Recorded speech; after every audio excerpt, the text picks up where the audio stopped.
So hello everyone, welcome back to this channel. आज की जो ये वीडियो है ये regarding the topic induction Motors, जो कि डिप्लोमा और डिग्री स्टूडेंट्स के लिए काफ़ी ज़्यादा हेल्पफुल होगी, जो लोग इलेक्ट्रिकल इंजीनियरिंग या फिर इलेक्ट्रिकल एंड इलेक्ट्रॉनिक्स इंजीनियरिंग से बिलोंग करते हैं।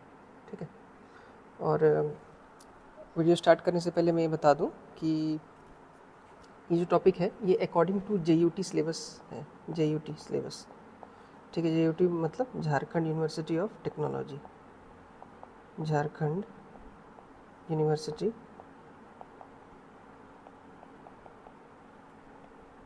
Of technology. ठीक है, तो स्टार्ट करते हैं वीडियो का हम लोग। देखिए, जो हम लोग का टॉपिक है वो है आपका इंडक्शन मोटर्स। ठीक है, तो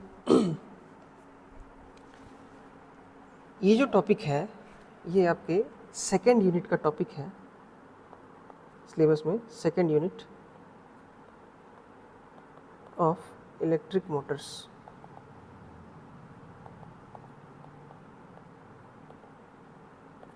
ठीक है, तो इसमें ये जो टॉपिक है इंडक्शन मोटर्स, बेसिकली ये एक ब्रॉड कैटेगरी को दर्शाता है। ठीक है, क्योंकि आमतौर पे जो इंडक्शन मोटर्स हैं वो दो प्रकार के होते हैं। एक होते हैं 3 फेज़ इंडक्शन मोटर और एक होते हैं single phase induction Motors.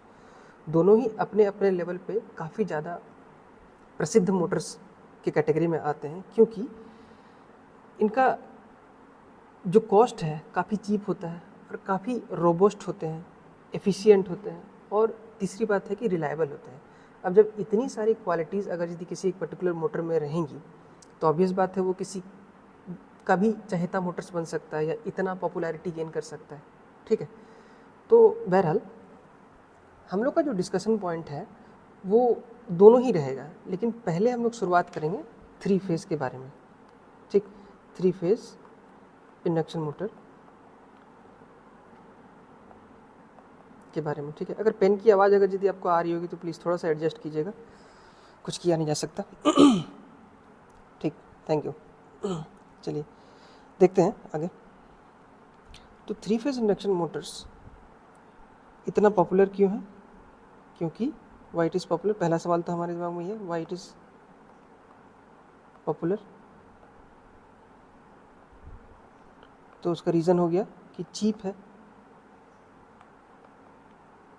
Robust है। रोबस्ट मतलब रफ एंड टफ है। ठीक है, जिनको भी नोट्स अगर यदि बनाना हो तो वो लोग इससे नोट्स बना सकते हैं। ठीक है, और ज़रूरी नहीं मैं सब बात आपको लिख करके दूँ, हो सकता है कि मैं कुछ चीज़ आपको बोल के भी बोल सकता हूँ। तो प्लीज़ मेरी बात को ध्यान से सुनना, और अगर यदि मान लो आपने कोई बात स्किप कर दी हो तो आपके पास ऑप्शन है वीडियो को प्ले और पॉज करने का, तो आप प्ले और पॉज करके उस वीडियो को दोबारा से देख सकते हो। ठीक है, तो कोई इश्यू वाली बात नहीं है, तनाव नहीं लेना है। रिलायबल। ठीक है, तो ये 4 कारण हैं जिसकी वजह से हम लोग इंडक्शन मोटर को इतना प्रायोरिटी देते हैं। ठीक है, तो अब जो पहली बात है कि 3 फेज़ इंडक्शन मोटर को हम लोग इंडक्शन मोटर क्यों बोलते हैं। ठीक है, तो इस चीज़ को जानने के लिए हम लोग को एक कॉन्सेप्ट पता होना चाहिए जिसको हम लोग कहते हैं, चलो कॉन्सेप्ट नहीं, एक टॉपिक ही बोल सकते हैं। तो हम इसको थोड़ा सा ब्रेक डाउन करने का प्रयास करते हैं। 3 फेज़ इंडक्शन मोटर। ठीक, तो पेन का कलर चेंज कर लेता हूँ। ठीक है, तो इसमें देखिए एक वर्ड है इंडक्शन।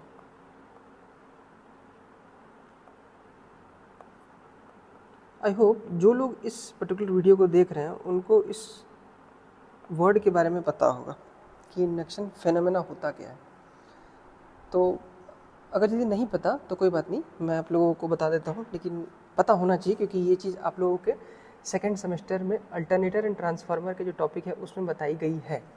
ठीक है, एनीवेज देखिए, इंडक्शन की हम लोग बात करते हैं तो इंडक्शन मतलब ये होता है कि whenever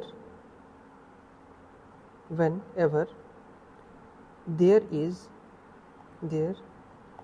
a rate of change of flux with respect to a stationary stationary or dynamic conductor,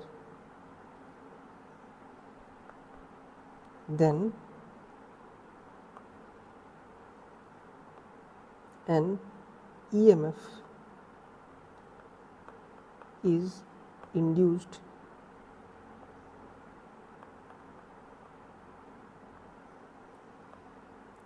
in it. अब ये जो पर्टिकुलर स्टेटमेंट है ये बेसिकली स्टेटमेंट है Faraday's law of electromagnetic induction, Faraday's law of electromagnetic induction से, ठीक है। उन्होंने ये कहा था और वहीं से ये जो वर्ड है यहाँ पे इंडक्शन जो वर्ड है उस चीज़ को यहाँ पे एक्सट्रैक्ट किया गया है, ठीक। तो अगर यदि इसको हम लोग मैथमेटिकली लिखने का प्रयास करेंगे तो मैथमेटिकली हम लोग लिख सकते हैं इसको ऐसे कि EMF जो होगा किसी भी कंडक्टर में वो प्रोपोर्शनल होगा d∅/dt के,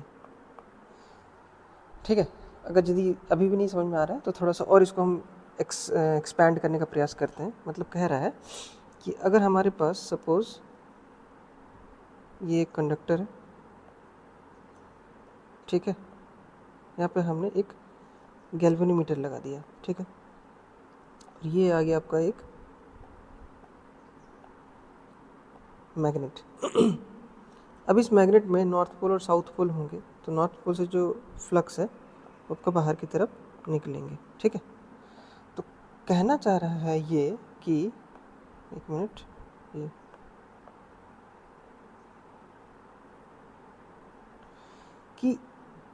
कि जब भी हम लोग इस पर्टिकुलर मैग्नेट को इस कंडक्टर के पास लाएंगे और दूर ले जाएंगे, जैसा कि आप लोग देख पा रहे हो फिगर में, तो होगा क्या कि ये जो कंडक्टर है इसमें मैग्नेटिक फ्लक्स की जो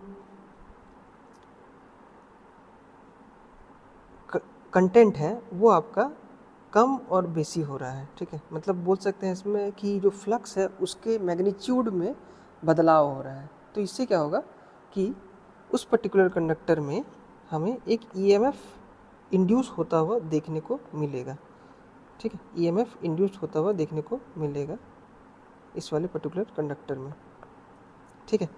और चूंकि यहाँ पे सर्किट कंप्लीट है तो इसमें से हमको एक EMF करंट भी फ्लो होने को देखने को मिलेगा। करंट का डायरेक्शन कुछ भी हो सकता है, अभी के लिए मैं ये इसको मान लेता हूँ, ठीक। तो बेसिकली यही है एक इंडक्शन फेनोमेना। हुआ क्या कि मैग्नेटिक फील्ड लेकर के आए, एक मैग्नेटिक फील्ड, और ये जो मैग्नेटिक फील्ड है ये इस पर्टिकुलर कंडक्टर के साथ में लिंक कर रहा है, तो और समय के साथ वो बदल भी रहा है। तो इसीलिए यहाँ पे जो फैराडे हैं उन्होंने एक लॉ दिया था जो आप लोगों के ऊपर स्टेटमेंट में लिखा है कि E = d∅/dt, तो वो इसी चीज़ को दर्शाता है, ठीक है, कि मैग्नेटिक फ्लक्स के चेंज होने से इसमें इस वाले कंडक्टर में पहले तो EMF आया, अब EMF आया और EMF के साथ में EMF मतलब इलेक्ट्रोमोटिव फोर्स। अब क्योंकि सर्किट कंप्लीट है तो इस पर्टिकुलर सर्किट में करंट भी फ्लो होने लगा। अब करंट का डायरेक्शन क्या है वो अलग पर्टिकुलर टॉपिक है, ठीक है, उसके बारे में हम लोग चर्चा करेंगे थोड़ी देर बाद, लेकिन अभी के लिए ये चीज़ है। और एक और चीज़, इसको थोड़ा सा और अगर हम लोग थोड़ा सा अच्छे तरीके से रिप्रेजेंट करें तो हम लोग कह सकते हैं E = n d∅/dt। अब n क्या है? n है नंबर ऑफ टर्न्स, n जो है नंबर ऑफ टर्न्स है, नंबर ऑफ टर्न्स। किस टर्न्स की बात हो रही है? इस कंडक्टर में जो टर्न है ना इसकी बात हो रही है, ठीक है। अब अगर यदि मान लो यहाँ पे एक कंडक्टर है, ऐसा तो नहीं सिर्फ एक ही कंडक्टर हो सकता है 2 कंडक्टर हो सकता है 3 हो सकता है 4 हो सकता है n नंबर ऑफ कंडक्टर्स। तो यहाँ पे जो n है वही उस पर्टिकुलर कंडक्टर की संख्या को दर्शा रहा है, मतलब टर्न्स, कंडक्टर की टर्न्स की संख्या को दर्शा रहा है, ठीक। तो वो पर्टिकुलर इस चीज़ पे डिपेंड करता है। तो ये हमारा जो EMF है तब उस पर्टिकुलर सर्किट में इंड्यूस होगा। ठीक, तो आई होप इतना एलाबोरेशन के बाद आप लोगों को इंडक्शन के बारे में जानकारी तो हुई होगी कि इंडक्शन क्या है और कैसे आता है। ठीक, मैं फिर से बोल दूं कि अगर मान लीजिए कोई पहले नहीं पढ़ा है तो इस वीडियो को एक बार रिवाइंड करके फिर से देख लिया। अगर यदि कहीं पे भी कुछ डाउट होती है तो आप लोगों को क्लैरिटी मिल जाएगी। ठीक है, तो ये हो गया हम लोग का ये पर्टिकुलर टॉपिक में से जो इंडक्शन है, इंडक्शन। ठीक, अब चूँकि हम लोग इंडक्शन फिनोमेना का बात कर रहे हैं तो इसका मतलब है कि जो इंडक्शन फिनोमेना है इससे ईएमएफ इंड्यूस्ड होगा। ठीक, अब ईएमएफ के कारण आया करंट। अब करंट क्या होगा, करंट भी अपने में एक अपना फ्लक्स डेवलप कर लेगा। जैसे कि यहाँ पे क्या है कि यहाँ पे जो ये जो है आपका नॉर्थ साउथ से जो मैग्नेटिक फील्ड निकल रहा है, अब इस मैग्नेटिक फील्ड के कारण प्रोड्यूस हो रहा है इस पर्टिकुलर कंडक्टर में करंट। अब जहाँ कहीं भी करंट आता है तो करंट के साथ एसोसिएट होता है उसका मैग्नेटिक फील्ड। ये चीज़ हमने क्लास 10th के टॉपिक में पढ़े हैं कि magnetic effect of electric current. तो जिस पर्टिकुलर कंडक्टर में अगर यदि करंट फ्लो हो रहा है तो इसका मतलब इसके चारों ओर मतलब कि कहने का ये है कि इसके चारों तरफ एक मैग्नेटिक फील्ड आएगा, उसको हम लोग फ्लक्स भी कहते हैं। अब ये जो मैग्नेटिक फील्ड है ये एक दूसरे के भाई से वर्सा, मतलब आई होगा तो फाई होगा, फाई होगा तो आई होगा। ठीक है, तो अब ये जो फ्लक्स है, अब ये अपना फ्लक्स यहाँ पे प्रोड्यूस करेगा ना। अब चूंकि यहाँ पे भी एक फ्लक्स आया जो कि इस पर्टिकुलर कंडक्टर का था और यहाँ से जो फ्लक्स जो निकल रहा था वो इसकी वजह से था। ठीक, अब जब कभी भी दो अलग अलग फ्लक्स एक जगह आते हैं तो वहाँ पे क्या होता है कि या तो अट्रैक्शन होगा या रिपल्सन होगा, दोनों में से कुछ तो जरूर होगा। ठीक है, अट्रैक्शन तब जब अलग अलग पोल्स नॉर्थ साउथ के साथ हो जाएंगे और रिपल्सन तब जब एन एन हो जाएंगे या फिर एस एस हो जाएंगे। ठीक, तभी जाकर के ये चीज़ हो सकता है। और दोनों ही केस में आप एक चीज़ देख सकते हो कि दोनों ही केस में फोर्स तो लगेगा, है ना, क्योंकि मैग्नेटिक फील्ड जो है मैग्नेटिक फील्ड अपने आप में एक अट्रैक्टिव फोर्स ऑफ अट्रैक्शन है। ठीक, तो एक दूसरे को अट्रैक्ट कर सकता है, तो दोनों ही केस में फोर्स तो लग रहा है ना। अब अगर यदि कहीं पे भी फोर्स आएगा तो ऑब्वियस बात है उस पर्टिकुलर चीज़ में मोशन होगा। ठीक, तो चूँकि मोटर का फंडामेंटल काम भी यही है कि वो इलेक्ट्रिकल एनर्जी को लेगा और बदले में हमें मैकेनिकल एनर्जी देगा। अब वो मैकेनिकल एनर्जी घूम के स्पीड के थ्रू दी जा सकती है, तो ये वहाँ पे वही तो हुआ ना। अब घूमना मतलब क्या, बेसिकली क्या, एक फोर्स है जो कि किसी को घूमने पे मजबूर कर रहा है। ठीक है, तो